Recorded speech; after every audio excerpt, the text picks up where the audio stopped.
Then you will hear the US attacking Saddam Hussein. That is,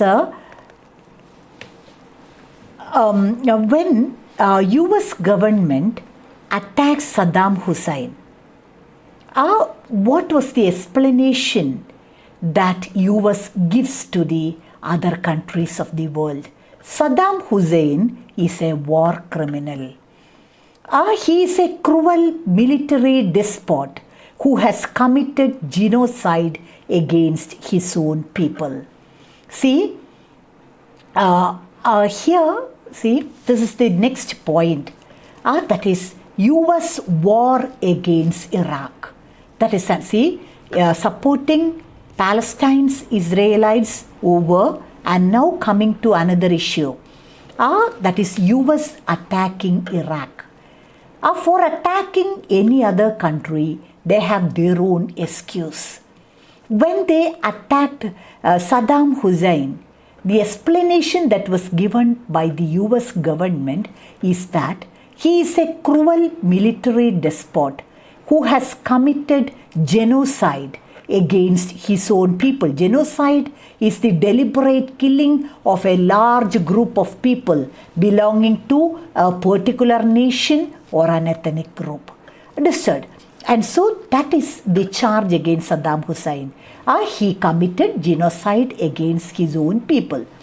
But the irony is that initially Saddam Hussein was greatly encouraged and appreciated and supported and aided by the US government.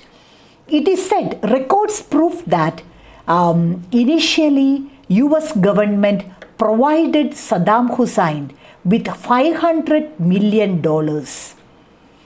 And then when he completed his genocidal campaign, the US government doubled its subsidy to $1 billion. And Saddam Hussein was given all the high quality helicopters and all the seeds, all the weapons, everything. And so when Saddam Hussein was carrying out his worst atrocities, he was supported by the US and the UK government. Understood? And so now Arundhati describes the US attack on Iraq. And then she says ironically that everywhere US has an excuse. This time they said that they wanted to finish off Saddam Hussein because he is a war criminal and he had committed genocide against his own people. And then actually secretly US was giving Saddam Hussein $500 million every year to buy all the things. And when he completed killing so many people and the remuneration was doubled, he was given $1 billion. Plus, he was given the best weapons, best helicopters. And it is said that, or it is proven beyond doubt that, when Saddam Hussein committed the worst atrocities, his close friends were US and UK. He has done it. He has accomplished this mass killing only with the support of the US and the UK. Then, when did the clash came between US and Saddam Hussein? Saddam Hussein, when he became very powerful, he made an attack on Kuwait. Actually, without the permission of the US government. US government is the master. And so without the master's permission, Saddam Hussein attacked Kuwait. And now US thought that US government is very angry. That is, this man is making a display of independence without the permission of the master. He has attacked another country. And then the US government decided to kill Saddam Hussein, to finish him off. And then Saddam is counted to be a terrorist and attacks were made on him to suppress the terrorism.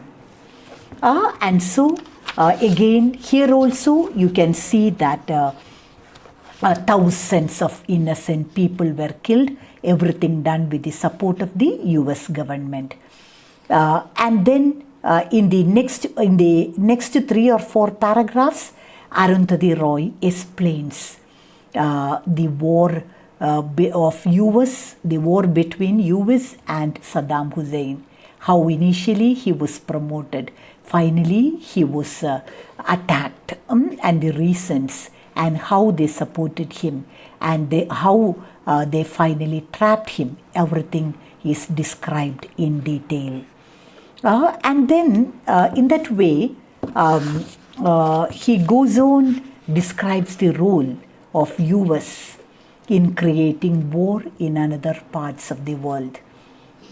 And after that, after the discussion on US versus Iraq, Arundhati Roy talks about globalization and free market.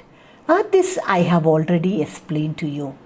That is, initially, people thought that it is a golden idea of globalization and free marketing.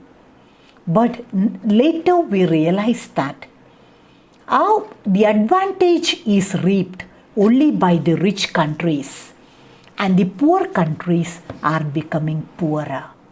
Globalization and free marketing can help only rich countries and rich people. And again, because of globalization results in privatization. And when privatization comes, so many people lose their jobs. And many people have to suffer. And so now she makes a vehement speech on globalization and free marketing. And she makes it clear that the division, the great gulf between the rich and the poor is widened by globalization.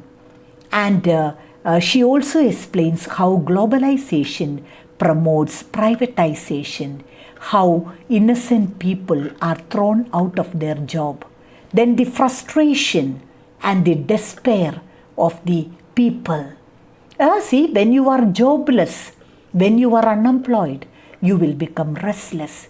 And so the frustration of the unemployed people, of the masses, is described by Arundhati Roy. And then she talks at length on these topics. And then again, she talks about Osama bin Laden. And again, see Taliban and so on. And so, again, very sarcastically, she says that she defines a Taliban. She says, actually, Taliban is Islamic Emirate of Afghanistan, a Sunni Islamic fundamentalist political movement and military organization in Afghanistan. And so, see, Taliban colloquially means a terrorist. And for Americans, those who cannot accept their viewpoints, they will count them as Talibans.